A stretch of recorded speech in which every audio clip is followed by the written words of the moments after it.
प्रणाम सभी श्रोताओं को मेरा प्रणाम। मैं मीरा, इस देश की बेटी। इस देश में बेटियों को कन्या कहा जाता है।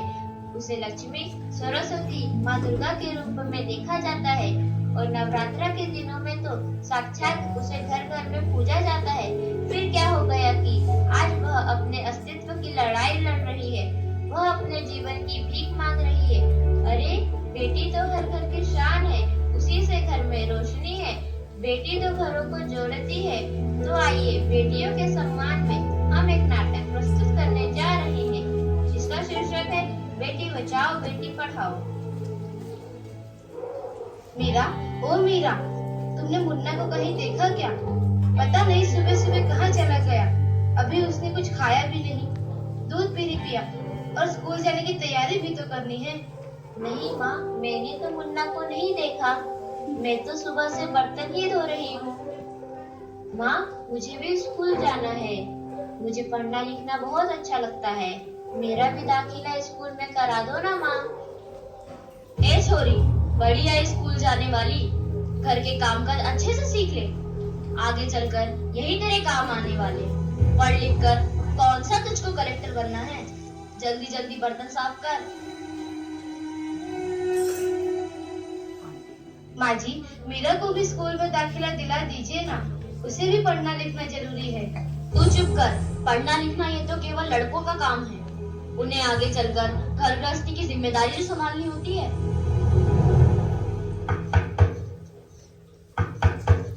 अरे क्या हो रहा है? कौन किसकी जवाबदारी संभाल रहा है? और हमारी मीरा बेटी क्यों रो रही है? देखिए ना डॉक्टर दीदी, दादी मुझे स्कूल ही जाने नहीं देती। कहती है तुझे पढ़ लिख कर क्या करना है, आगे चल के चूल्हा चौका ही तो संभालना है। अरे यह तो बहुत गलत बात है माँ जी। क्या आपको नहीं लगता कि हम बेटियां भी पढ़ लिख कर आगे बढ़े? आज समाज बहुत आगे बढ़ गया है माँ जी। आप किस दुनिया की बात कर रही हैं?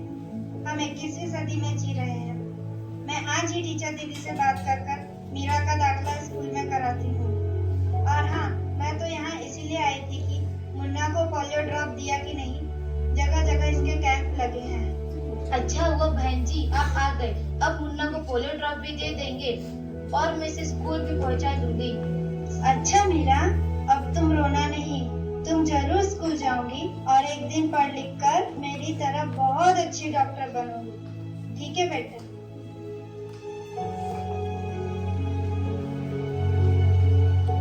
बहू, जरा एक गिलास पानी तो लाना। अभी लाई बाबूजी। ये लीजिए बाबूजी। अरे ये देखो, अखबार में प्यारी बेटी के बारे में कितनी सुंदर कविता आई है। आओ मैं तुम्हें यह कविता पढ़कर सुनाता हूँ। कहती बेटी बाह पसार, मुझे चाहिए प्यार दुलार। बेटी की अनदेखी क्यों करता है निष्ठुर संसार। सोचो जरा हमारे बिन बसा सकोगे घर परिवार। गर्भ से लेकर यौवन तक मुझ पर लटक रही तलवार। मेरी व्यथा वेदना का अब हो स्थायी उपचार। जब माही जग में न होगी तो तुम जन्म किससे पाओगे। जब बहन न होगी घर आंगन में तो किससे रूठोगे, किसे मनाओगे। जब दादी नानी न होगी तो तुम्हें कहानी कौन सुनाएगा। जब कोई स्वप्न सुंदरी ही न होगी तो तुम किससे ब्याह रचाओगे। जब घर में बेटी ही न होगी तो तुम किस पर लाड़ लुटाओगे। जिस दुनिया में स्त्री ही न होगी उस दुनिया में कैसे रह पाओगे। जब तेरे घर में बहू ही न होगी तो कैसे वंश आगे बढ़ाओगे। नारी के बिन जग सुना है, तुम ये बात कब समझ पाओगे। तो भाग्यवान, कैसी लगी यह कविता, है ना मजेदार।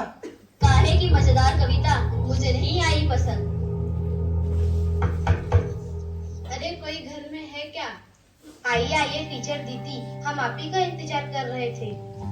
हाँ, जरा मैं कुछ दिनों के लिए बाहर चली गई थी, इसलिए यहाँ नहीं आ पाई। डॉक्टर बहन जी कह रही थी आपने मीरा का अभी तक दाखिला नहीं कराया।